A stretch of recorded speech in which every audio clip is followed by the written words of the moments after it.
Maia, músico aqui de Varginha, e eu estou fazendo esse vídeo aqui para apresentar para vocês graças à Lei Federal Aldir Blanc. Essa lei que vem amparar todos os profissionais de cultura, o setor artístico, né, nessa pandemia que está assolando o mundo inteiro, da qual somos todos vítimas, né? E eu vim falar sobre o meu último disco, o Braia e o Mundo de Cá, né? Primeiro deixa eu falar um pouquinho de mim e do Braia, que é o Braia. Então, eu sou um músico que eu tenho uma banda que eu formei em 94, 95, chamada Tuatha Dé Danann, e é uma banda que a gente mescla música celta, música irlandesa medieval com heavy metal, com rock and roll. E nós temos diversos discos, temos um DVD, temos nossos discos lançados no mundo inteiro, já fizemos turnês na Europa. Tal, e em um determinado momento da carreira, eu tive a necessidade de criar um projeto paralelo para eu poder descarregar, talvez assim, poder me exprimir artisticamente diferente, de uma forma diferente que eu não conseguia fazer na banda, até porque para não macular o som que a gente construiu ao longo do tempo, né? Essa banda é o Braia, o Projeto Braia, que a gente lançou o primeiro disco em 2007, o Braia e o Mundo de Lá. Esse disco foi gravado aqui no Brasil, na Irlanda e na Bretanha Francesa. Embora ele fosse cantado em português, com vocais femininos, essa coisa toda, as referências líricas do disco eram muito voltadas a autores irlandeses, ou folclore céltico também, sabe? Então tem a música do James Joyce, falando sobre James Joyce, sobre William Butler Yeats, muita coisa do folclore celta, embora o título do disco já fizesse uma referência ao Guimarães Rosa, o Mundo de Lá, que era do conto da Menina de Lá, primeiras histórias do Guimarães Rosa, que é um livro fantástico. E esse disco do Braia foi lançado na França, que a gente tinha uma moralzinha legal na França na época, por conta do Tuatha. Então eles lançaram esse disco lá com essa capa diferente, eu vejo. É o mesmo álbum, só que a edição francesa, que só saiu lá, eles mudaram a arte, colocaram música bônus, né? Ficou um lançamento bem massa. E esse disco foi seguido de uma turnê, alguns shows que a gente fez aqui no Brasil, tocando em um tanto de lugar, e culminou na gravação do DVD. A gente fez, foi aqui em Varginha. A gente gravou, chama Braia ao Vivo, gravamos em 2009 e lançamos em 2010. Né? E agora, depois de tantos anos, em 2021, nós lançamos o Braia e o Mundo de Cá, esse disco aqui. Né? Dá pra ver pelo título que ele faz ele é um contraponto ao primeiro álbum, que é o Mundo de Lá e esse Mundo de Cá. Talvez pela capa já dê pra ver que eu estou tentando evidenciar, né, reverenciar também uma paisagem mineira. É um disco que tem uma alma mineira, uma intenção mineira muito grande. E esse disco foi lançado agora em 2021. É um álbum instrumental, meu primeiro trabalho instrumental. Eu nunca tinha feito um disco instrumental na vida. Estou muito orgulhoso dele, em todos os aspectos. Vou começar pela capa, para quem maravilhosa, feita pelo Carlos Arias, um artista equatoriano, que retratou muito bem, que eu pedi para ele as serras, né, que vão aqui compor esse cenário mineiro. Uma igreja colonial foi inspirada na de São Francisco de Ouro Preto e a do Carmo, de São João do Rei. Tem um rio aqui que parece que é de ouro, que eu queria, né, evidenciar a febre do ouro de Minas. Tem uns carinhas caídos de um lado, do lado de lá, do lado de cá, talvez para referenciar a Guerra dos Emboabas. Fiquei muito orgulhoso desse álbum, e o time que está comigo no disco é muito massa. É uma banda muito boa. Na bateria veio o Fabrício Altino, que é um parceiraço meu aqui, a gente trabalha junto no estúdio. Fez a bateria, gravou, editou um tanto de coisa, ajudou muita coisa. Toca demais, é um músico muito versátil. O Anderson Silvério no contrabaixo, que é um músico assim, de cair o queixo, tem um vasto vocabulário assim, de contrabaixo, de música, assim, que somado ao Fabrício, que já gosta muito de tocar essas groovadas, sabe? Black music, funk, as coisas instrumentais mais tortas, assim, sugeriram muitas coisas para esse disco soar do jeito que ele acabou soando. Nos teclados, o Rafael Castro, que já tocou no Tuatha comigo, tocou no Braia, no primeiro disco e na turnê. E na gaita de fole irlandesa, o Alex Navar, que é meu parceiraço também, é o único membro carioca da banda, que tocou a gaita de fole irlandesa no disco, que também já tocou no Tuatha, no primeiro Braia, tocou no Quermuna, nossa. E a proposta desse disco, como o próprio título diz, é o Mundo de Cá. Se o primeiro disco estava falando, referenciando o folclore irlandês e céltico, aquela magia toda, a gente veio para cá, para o mundo de cá do Brasil, mais para Minas Gerais. Foi um disco que eu fiz em homenagem, um tributo a Minas, ao nosso estado.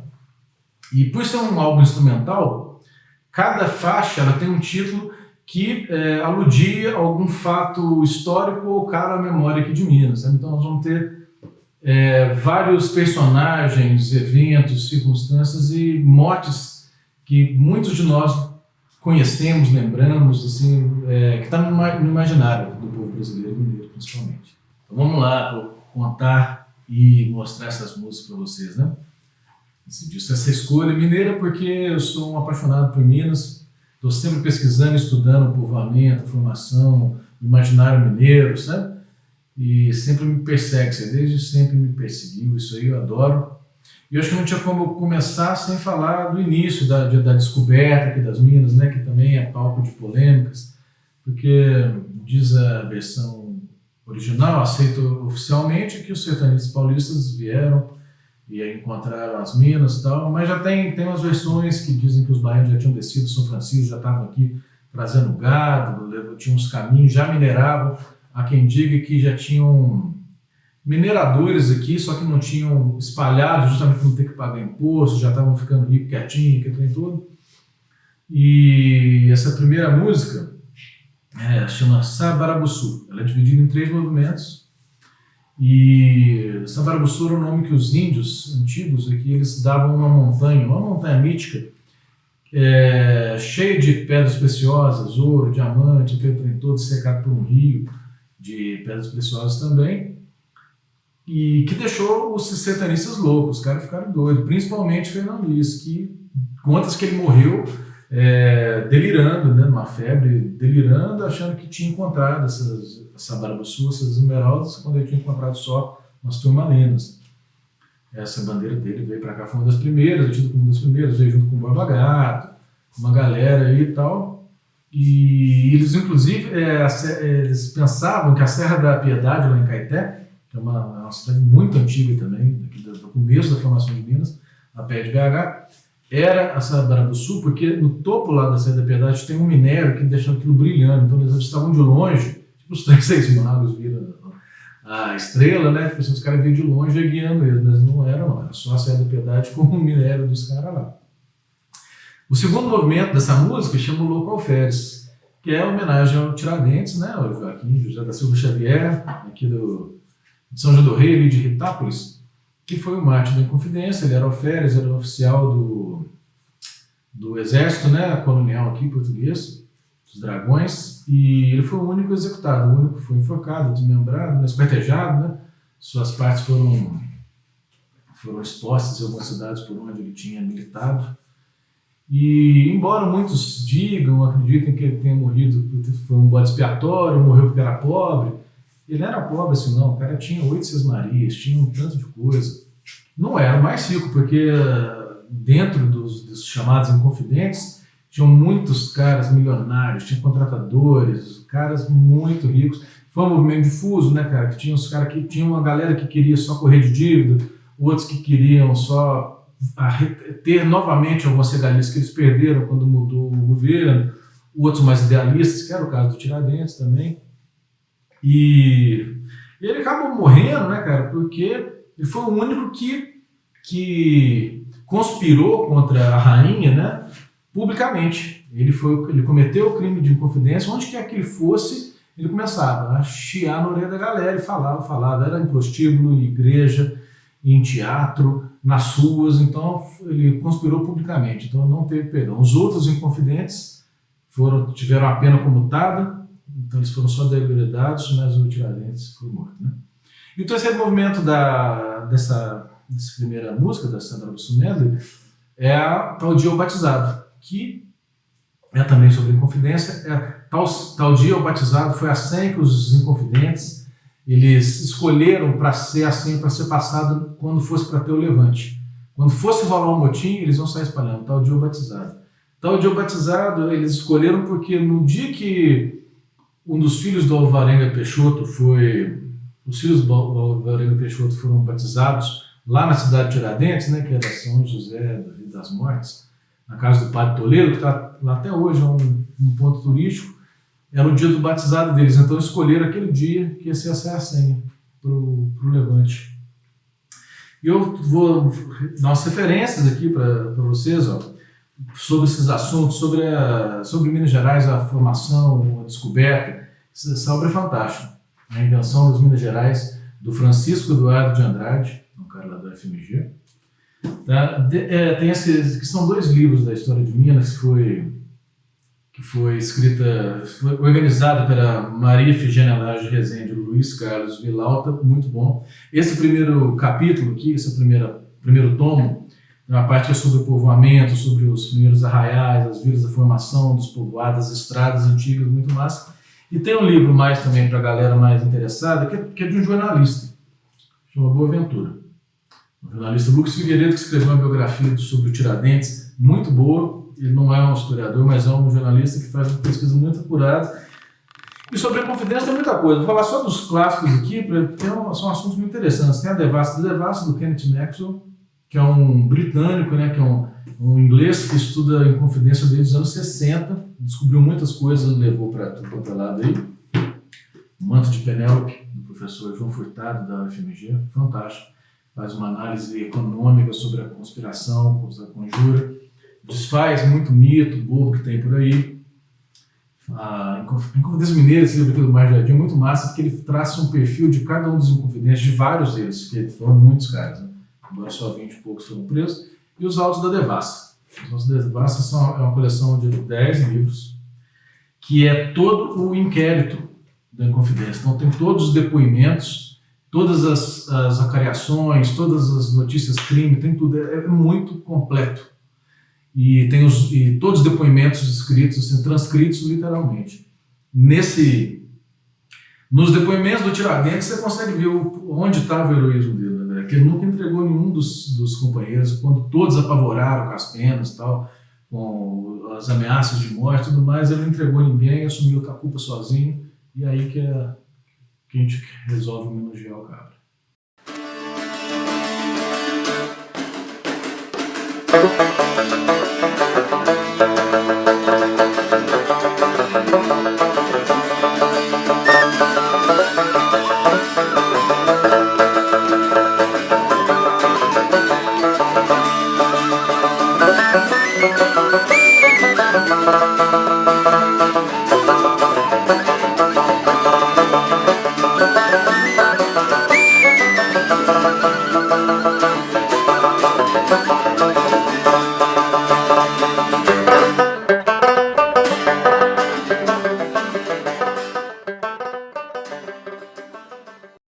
Esse segundo som, a segunda música do disco, chama Rio das Mortes.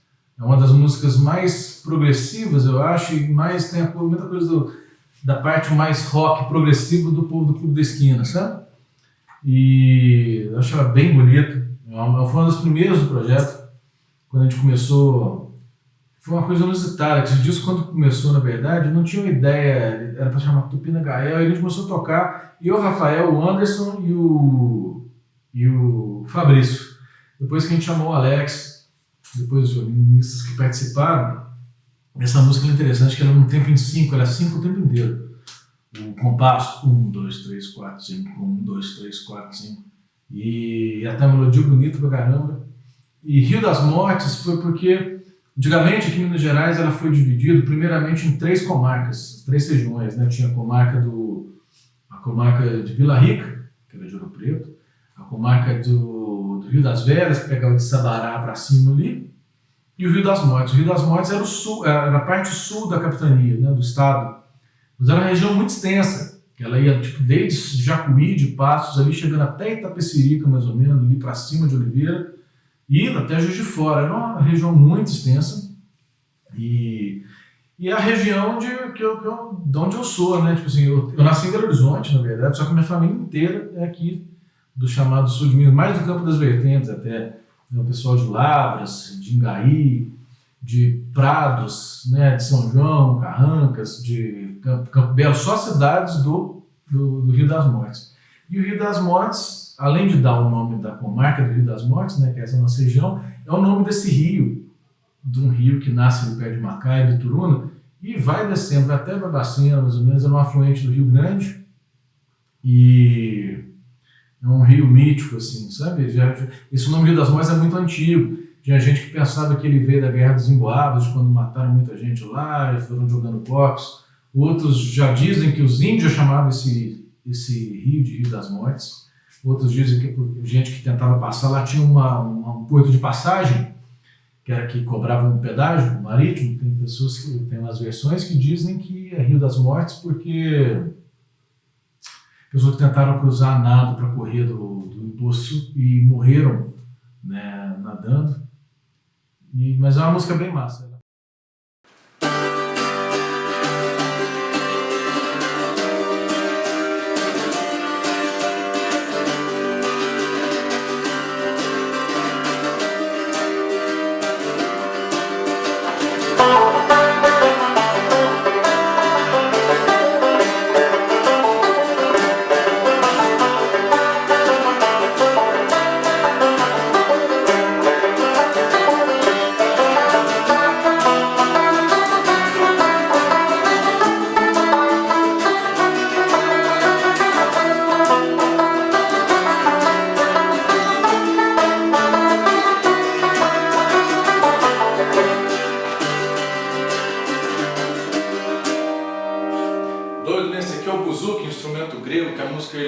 Apropriou.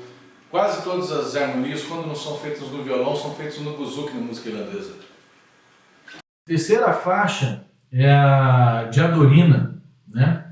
Diadorina, para quem conhece, é um personagem. Diadorim é um personagem do Guimarães Rosa, do Grande Sertão Veredas. Quem não gosta do Guimarães Rosa, né? Eu adoro. E, na verdade, essa música, ela tinha, antes dela ter nome, ela tem uma coisa meio nordestina, só que ela nasceu também no esquema de viola. Ela nasceu um negócio na viola, era um outro tipo, era tipo um batidão de viola, quase que um pagode tocado. Só que na hora que a gente foi botar em banda, o Fabrício sugeriu fazer tipo um baião. Então a gente foi fazendo tipo um baião. Ela ficou um negócio meio nordestino, que remetia ao Nordeste, ou Norte de Minas. Então, falei, cara, vou fazer do Guimarães Rosa. E no meio da música tinha um duelo de gaita de folha com viola. Aí eu falei, nossa, cara, vou botar Sagarana no nome, porque no Sagarana tem um conto que chama Duelo. É um conto muito massa do Sagarana, que é fantástico. Eu falei, cara, vou botar como Sagarana. Só que eu falei assim, putz, mas pensei em Diadorina, a gente quer ficar mais forte, que é do Grande Sertão. Né? A gente leitura obrigatória do Grande Sertão Veredas. E acabou sendo chamada de Diadorina. É uma música que a gente ficou bem legal, né? Tem muito violino, muita gaita de folha tocando. Eu vou tocando para vocês verem já. Ficou bem massa.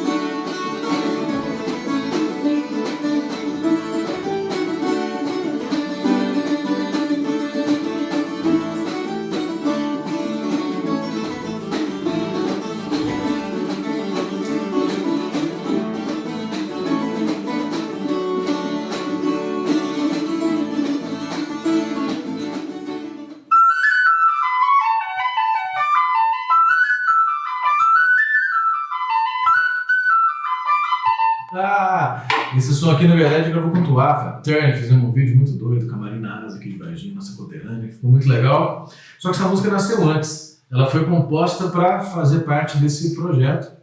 E o Alex tinha feito esse tema, né, que ele é totalmente vidrado na Irlanda. E aí, botamos esse sambão aqui, ó.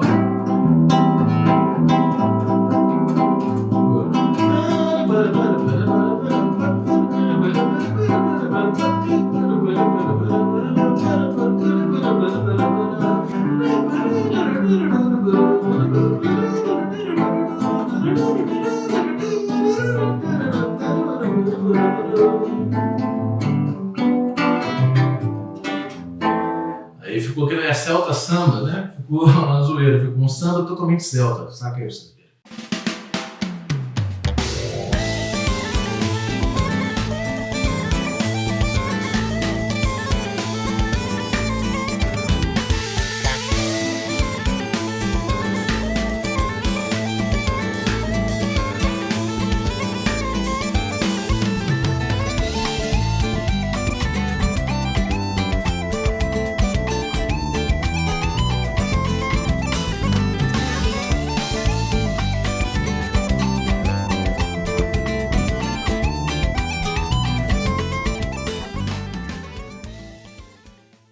E no segundo tema era o tema do Alex também, que era chamava Runaway Train, né?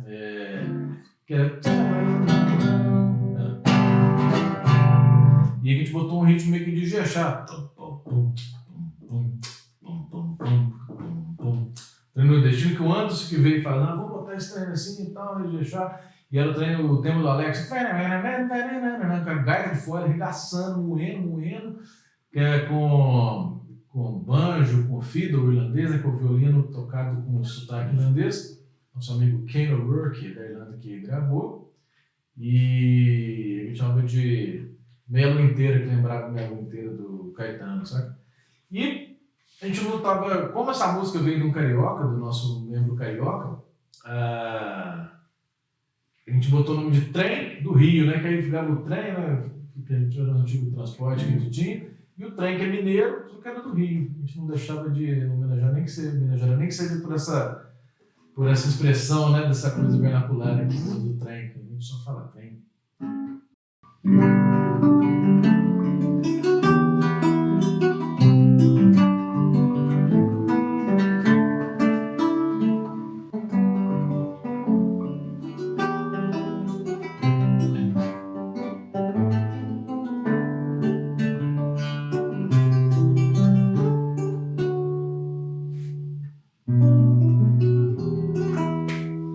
Essa aqui é a Quebrando Cataguá, é a quinta música do álbum. E era dessa melodia, né?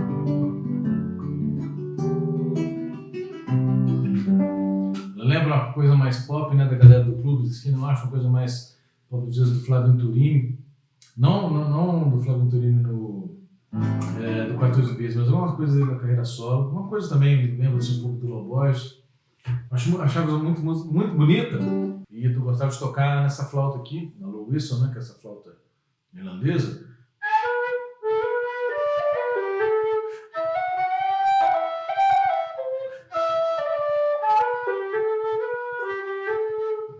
Um timbre muito bonito, né? Ó.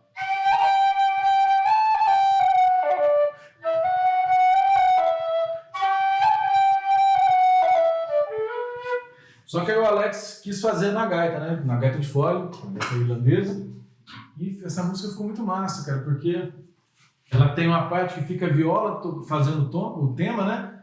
A outra é a gaita, depois tem um solo, tem a parte que eu toco escaleta nela, que ficou bonito. O começo foi escaleta. E essa é legal também, tem uma curiosidade, que essa música ela tinha um começo muito celta, sabe? Mas eu nem lembro mais como é que era, eu lembro da melodia, que era... Só que a harmonização era diferente. Era uma coisa muito maior, grandona, assim, sabe? Imponente, assim, majestica, na verdade. Só que eu achava meio brega, eu falei, cara, não tem muito a ver com o resto da música. E aí eu fui num workshop, ou masterclass, do Ivan Vilela, aquele violeiro aqui de Minas, lá de Itajubá, e ele estava dando uns exercícios de harmonização. Aí ele deu uma dica aí, pra quem é músico, é legal pra caramba, de quando você precisa treinar um exercício para você acostumar, de você pegar a melodia, vamos supor, a nota que vai ser que cai a melodia, no caso aqui no caso ela começa em Mi e vai terminar em Fá sustenido. Você usar como se essa nota fosse a nota, por exemplo, Mi, ele sendo, ia usar como harmonia o acorde em que o Mi fosse a sétima maior. Então no caso seria o Fá. Ó. Aí ficava o Fá com a sétima maior, né? Aí ficava a sétima aumentada. Depois vai para Fá sustenido, depois vai para Sol, aí vem para Sol.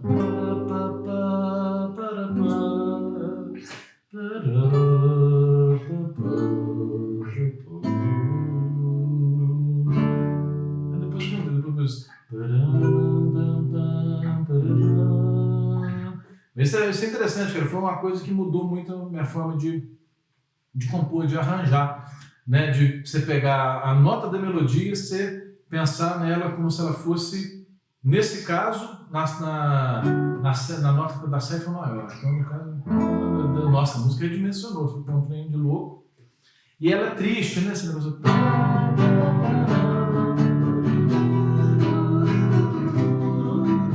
Mas mas é uma tristeza nostálgica, não é melancólica, mas é uma coisa que evoca uma coisa remota. E é legal, se você for escutar depois no disco, você vai escutar um violãozinho. Os violões nós gravamos usando uma técnica que o Jeff Lynne do Electric Light Orchestra usa muito, de gravar os violões corda mais aguda, tocando a mesma coisa, dobrando com a grave, e fica bem bonitinho na base, sabe?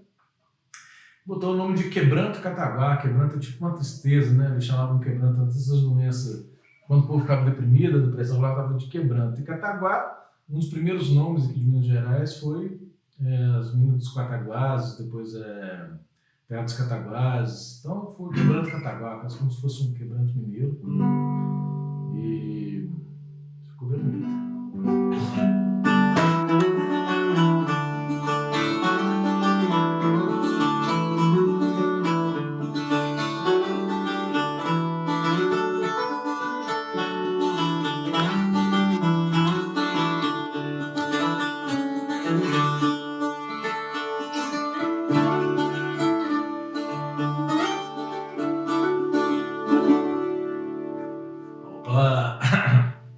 Esse aqui é o Capão do Traição. Esse tema eu achava muito bonito, eu lembrava do Bela Fleck, que é um grupo que eu adoro. O Bela Fleck é um tocador de banjo foda, essa música. E a gente tinha esse esquema lá, tinha esse começo que era meio. Lembra um pouco coisa celta, coisa um pouco de bluegrass também. E só que depois ela entrava num baiãozão, sabe? Ficava num baião com um gaita de fole.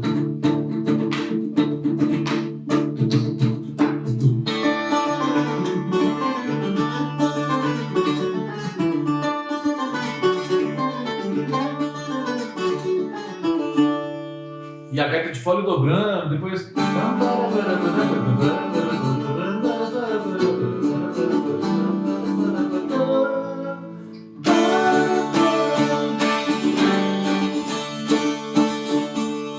É um som que eu gosto pra caramba, tem um solo de piano legal, tem muito violino, gaita de fole, flauta, que é tanto de coisa. E umas partes bem bonitas dessa música. E o tema é o Capão da Traição. O Capão da Traição é um episódio do que foi chamado de Guerra dos Emboabas, depois, né, que é desde o comecinho de Minas. E quando aqui os paulistas foram os primeiros a chegarem, né, os bandeirantes, os sertanistas, e segundo uma historiografia oficial, como eu disse no começo, há umas divergências quanto a isso. E aí eles reivindicavam que a coroa tinha prometido para eles que eles seriam senhores das minas, eles teriam o direito de explorar, tal. Só que quando acharam que tanto de ouro, aquela coisa toda, veio muita gente para cá, do Brasil inteiro, né? Pernambuco, da Bahia, Carioca, de tudo quanto é lado. O povo queria enriquecer, porque tinha muito ouro, era muito fácil, de muito fácil extração, era ouro de aluvião que pegava nas encostas do Cis, aquele trem todo. E veio muito português, começaram a vir muitos portugueses para cá, começou a ter lei lá em Portugal, proibindo de vir português para cá, começou a ficar vazio, despopular o país. E muita gente, os emboabas eram todos que não eram paulistas. Os paulistas eram os sertanistas, né, os bandeirantes, e os emboabas eram os baianos, os pernambucanos, os fluminenses, cariocas, muitos portugueses, né? E não tardou, teve uma guerra, teve uma série de conflitos armados, que depois passou a posteridade como Guerra dos Emboabas. O líder dos Emboabas durante grande tempo foi o Manuel Nunes Viana, que foi um potentado do sertão mineiro aí, e o líder dos paulistas era o Borba Gato. Os paulistas perderam esses conflitos, né, e tiveram batalhas, rolaram batalhas lá em Caeté, ali no distrito de Ouro Preto, lá em Santo Antônio do Leite, teve, parece que em Piranga, em Lagoa Dourada, São João do Rei, ali perto de Prados, Tiradentes. E o Capão da Traição foi uma parada, um momento que os emboabas renderam meio que os paulistas que estavam em menor número e falaram que se eles entregassem as armas seriam perdoados. Eles entregaram as armas, só que aí rolou um chacina, eles não perdoaram, não mantiveram a palavra e mataram todo mundo. Por isso que é chamado de Capão da Traição. Há quem diga que isso aí não aconteceu, que foi uma propaganda paulista contra os emboabas, mas não sei. Querendo ou não, está na memória de Minas, é um evento feio, só que está marcado, né, o capão da traição, não se sabe onde aconteceu, supostamente aconteceu. Eles disputam isso entre São João del Rei, Itápolis e Tiradentes. E recomendar aqui para vocês, tem esse livro aqui é muito massa, cara, Territórios do Mundo, da Célia Nonato da Silva, uma pesquisadora da FMG também, que ela escreveu sobre o banditismo aqui em Minas Gerais, sabe? E fala muito do Manuel Nunes Viana, que ele, além de ele ter participado da Guerra dos Emboabas, ter sido o primeiro governador aclamado pelo povo aqui em Minas Gerais, estranho, mas solou, ele se meteu em vários motins por Minas. Era um cara que deu muito problema aí. Mas a obra, acho que de maior fôlego, que a melhor de todas até agora, assim, mais recente também, de outra pesquisadora da FMG, uma paulista, chama Paulistas e Emboabas no Coração das Minas. Ele disseca várias fontes sobre a Guerra dos Emboabas e sobre tudo isso aí. É uma obra obrigatória para quem quer entender melhor essa época da Guerra dos Emboabas, que foi de 1707 a 1709. A lugar mais humilde em tom jocoso, aqui, amigo, tens esse afamado quilombo em que vive o pai Ambrósio. Esse texto aqui é do Tomás Antônio Gonzaga, né, o poeta árabe, um dos Inconfidentes, né, desse mineiro que morreu degradado na África, em Moçambique, eu acho. E assim ele se refere ao Ambrósio, o chefe desse quilombo, que é chamado Quilombo do Pai Ambrósio, ou Quilombo do Ambrósio, ou Quilombo do Campo Grande, que ficava aqui no oeste de Minas, aqui na comarca do Rio das Mortes também. Ele pede Formiga, depois pede Ibiá. Houve 3 expedições de destruição desse quilombo, porque eles conseguiram sufocar essa galera lá uma época, depois de mais de 20 anos. Em 1746 ele foi destruído, só que tiveram sobreviventes, eles mudaram de lugar, foram lá para perto de Cristais, não lembro exatamente agora. Aí sofreram outras investidas, né, da coroa portuguesa, que saiu de Lavras, com Bartolomeu Bueno do Prado, neto da Anhanguera, chefiando essa expedição.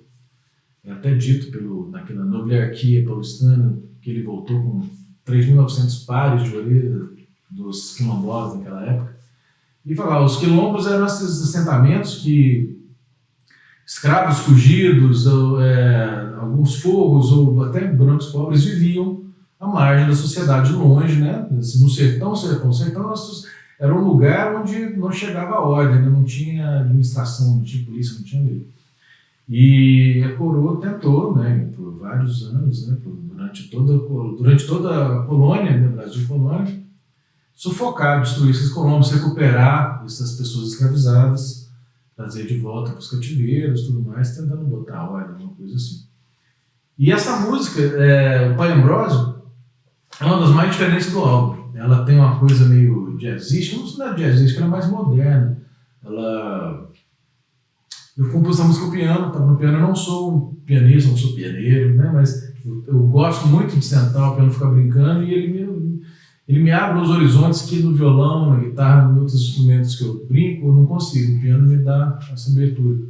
Eu acho muito legal. E foi um som que eu tinha composto, e no meio do treino, do dia que a gente estava ensaiando aqui, em 2015, passando essa música, o Rafael sugeriu uma entrada bem latina. Quando você escutar essa música, porventura alguém escutar, que ainda não escutou, vai ver que a música tem um break, e tem uma puxada de piano, que entra um negócio, uma salsa, uma rumba.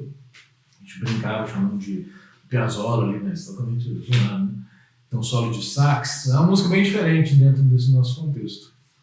E aí, se alguém quiser ler algo sobre, acho que tem um pesquisador, ele é um advogado que estudou muito o quilombo do Campo Grande, que é o Tarcísio José Martins, essa obra aqui, Quilombo do Campo Grande, já tem mais de 1000 páginas, que ele conseguiu precisar onde eram esses quilombos, onde foram, consegue desmontar umas fake news que já tinha naquela época do Inácio Corrêa de Pamplona, que era, Inácio Corrêa de Pamplona foi um dos delatores da Inconfidência, um cara que não prestava, puxar saco dos governadores, das autoridades, a troco de privilégio, benefício dos seus maridos.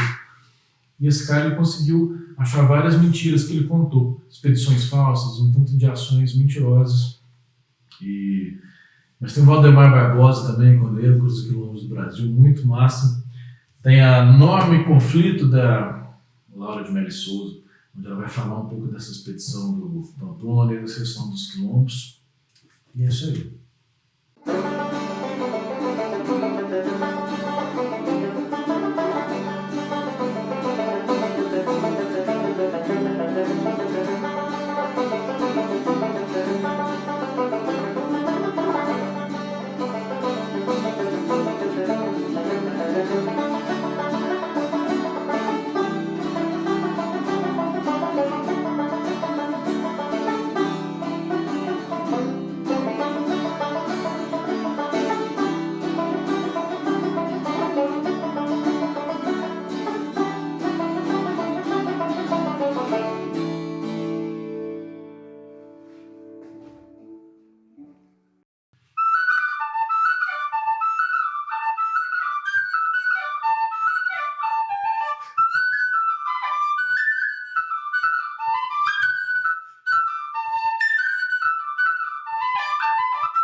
Essa aqui é a Tim Whistle, uma flauta irlandesa, a flauta tradicional irlandesa, né, que tem essas coisas. É muito usada na música tradicional irlandesa, é uma flauta característica, né, todo mundo associa esse som à música irlandesa. E essa música agora, Pois é Celta Wild, né, cansei de responder, mas que som que você faz? Eu falei, pois é Celta. Né? É estranho, né, um cara aqui de Minas Gerais tocando música celta. E essa música ela foi composta na Tim Whistle. No disco que eu gravei na Louca, aquela maior que eu toquei antes, eu compus na Tim Whistle. É uma música que tem 5 temas seguidos, assim, um outro repete, muita gaita, tem tem uns baixos muito bonitos, sabe? O Fabrício pôs uma bateria que eu nem imaginava como é que poderia ser, ele sugeriu. E a base foi feita na viola, tipo.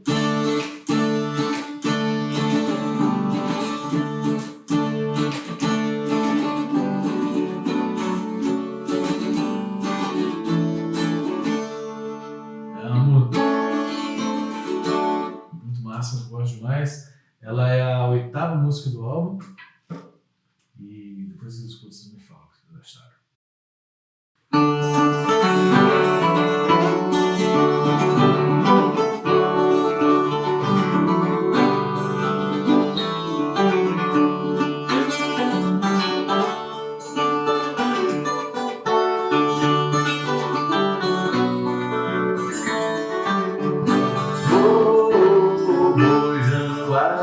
Mais um que foi,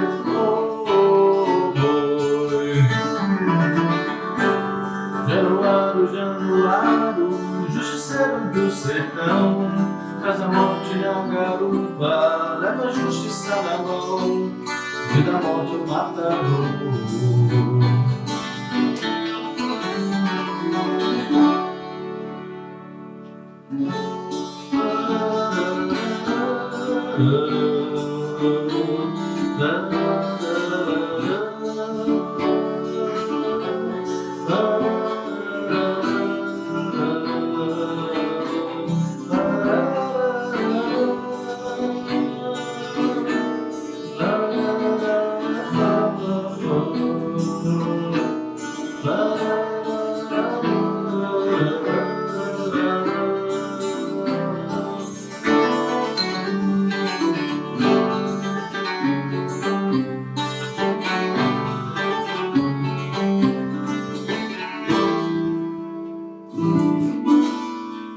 Isso aqui é um tema, uma parte do Tiracuro, né? A música dos Sete Orelhas que a gente fez, do Brian, que é um som também das antigas, que eu tinha feito antes cantado, logo cantei um pedacinho aqui com o meu amigo Ronildo Prudente. Tinha feito a música e ele fez uma letra.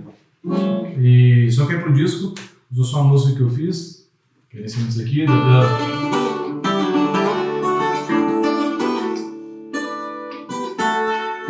isso aí, no meio, dentro daquela parte mineirinha, né? Bem bonito, tem uma gaita de fole no meio, que é um baião, uma gaita de fole moendo, um baião muito doido, com as guitarras pesadas, essa música ficou bem doida. Tem muita viola, muita gaita, um baiãozão, tem bastante elemento nesse som, né? E essa música fala, né? Essa música alude aos Sete Orelhas, esse personagem do folclore mineiro, né, aqui do sul de Minas, do Campo das Vertentes, que é um vingador que foi vingar a morte de seu irmão, que foi morto por 7 outros irmãos que arrancaram a pele dele vivo, amarrado na figueira, nessa árvore que é chamada de Tiracura até hoje. E isso aconteceu na primeira década do século XIX, né?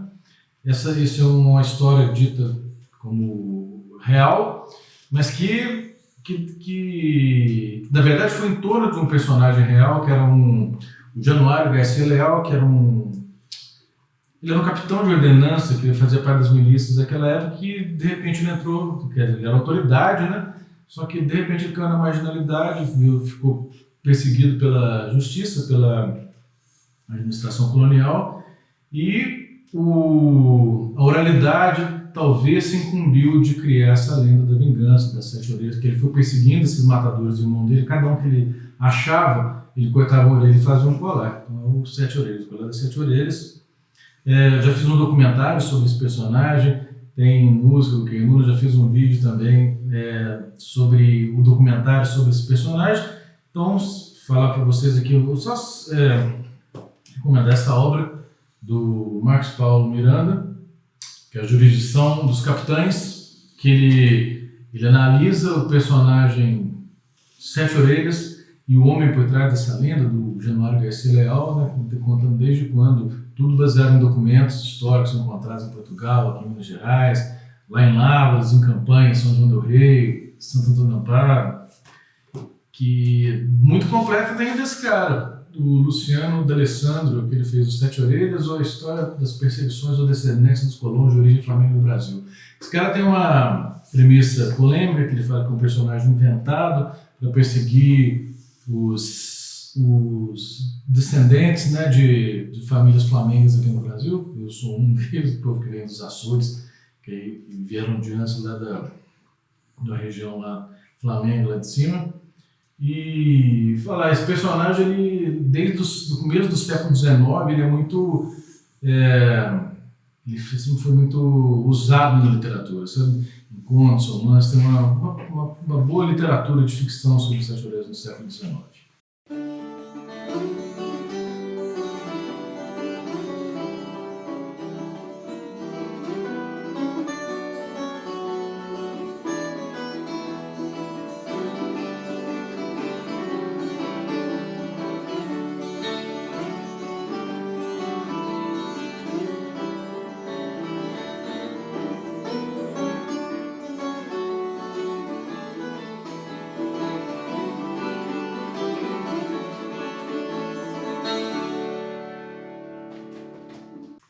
Ó, esse som aí, o Besouro na Esquina, é a música que fecharia o álbum convencional do Brian. Convencional porque depois a gente resolveu colocar 2 bônus, né? Mas a Besouro era a faixa que fecharia. Ela, além de tudo, ela tem a participação do Felipe Andrioli, do Angra, fazendo o contrabaixo nela, que engrandeceu essa música. É um cara que a gente admira demais, né? Do Angra, um dos maiores baixistas, talvez, do mundo, do Brasil, com certeza, do mundo, talvez.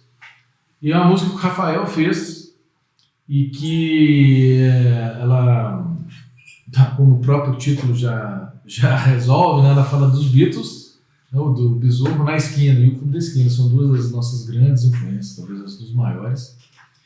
E a música tem essas coisas, cara, tem umas melodias bem a la Beatles, e o Clube da Esquina bebeu muito dos Beatles, tem muito Beatles no Clube da Esquina.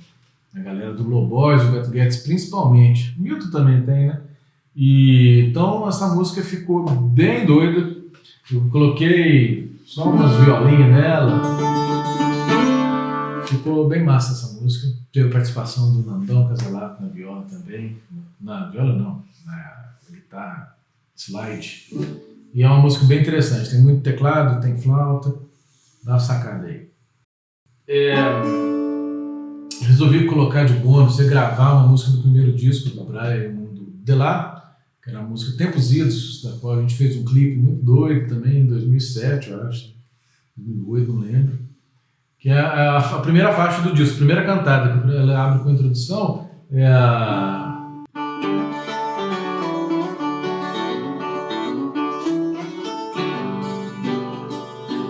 Sabe o tema da Tempos Idos, né?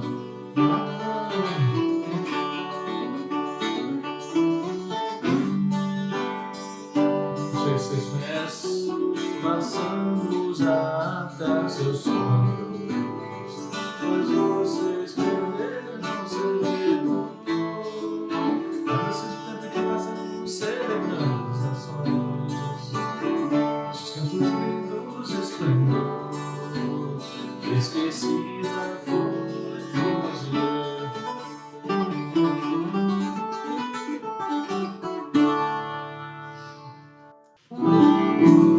A última música do álbum foi a Tumbeiro. E Tumbeiro era o nome dado aos navios negreiros que traziam aquelas embarcações que traziam as pessoas escravizadas da África para o Brasil, né? Para submeter aquele pessoal todo àquele inferno que era a escravidão. Regime que durou aqui no Brasil quase 4 séculos, 600 e tantos anos. Nós somos o último país a abolir a escravidão do mundo. E o país para onde foram mais pessoas escravizadas também. Isso explica muito a condição do nosso país hoje em dia, né, socialmente. E tombeiro, porque eles falavam, os navios eram tão precários, sem nenhuma condição de saúde, higiênica, nem nada, sem comida, sem água direito, morriam muitas pessoas nesse trajeto. As pessoas morriam lá dentro, transmitindo doença para as outras, e os corpos eram jogados no mar, na água. Então chamava tombeiro, porque morria muita gente lá, de tumba, né? E como esse disco tem um diálogo com a Irlanda, né? Aí também tem uma pega que os irlandeses, um povo que sofreu demais também os horrores da colonização, e eles tiveram a praga das batatas, foi a grande fome no meio do século XIX, quando muitos migraram para os Estados Unidos, Inglaterra, para a Austrália também, e principalmente nos Estados Unidos, e eles fugiram, né, nesses navios também, sem muitas condições higiênicas nem nada, e as pessoas morriam demais. Eles também chamavam de navio caixão, de tumbeiro, de coffin ships, né? São episódios tristes da nossa história, mas a gente sempre tem que lembrar, né? Sempre lembrar desses que morreram lutando. E essa música, ela tem umas coisas muito doidas, que ela começava na bateria, uma coisa muito latina, muito brasileira, na verdade, com a frase meio jazzística. Vocês podem escutar no disco. Que é o...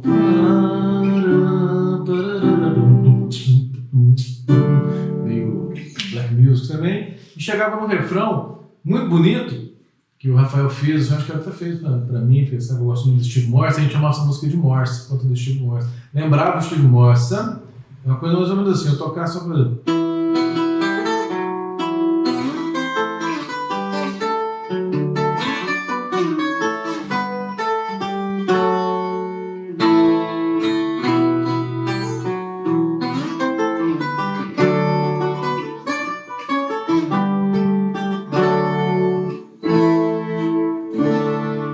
E só que isso é muito lindo, é feito no Moog, né?